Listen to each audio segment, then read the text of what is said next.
రాజు ఆయన రాజ్యమును స్థాపించడానికి వచ్చాడు. ఆ రాజ్యం స్థాపించబడింది, ఆ రాజ్యం స్థాపించబడుతూ ఉంది. ఆ రాజ్యం సంపూర్ణముగా ఒకానొక సమయంలో ఆయన తిరిగి తన్ను తాను పెరుజియా అనగా బయలుపరుచుకున్నప్పుడు అది సంపూర్ణమవుతుంది అని చెప్పేటటువంటి దేవుని యొక్క ప్రణాళిక యొక్క సారాంశమే యేసుక్రీస్తు.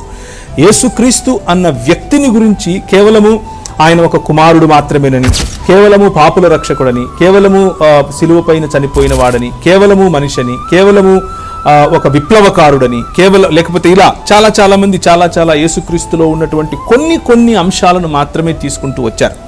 చాలా మంది యేసుక్రీస్తును దేవుడుగా మాత్రమే అంగీకరించారు.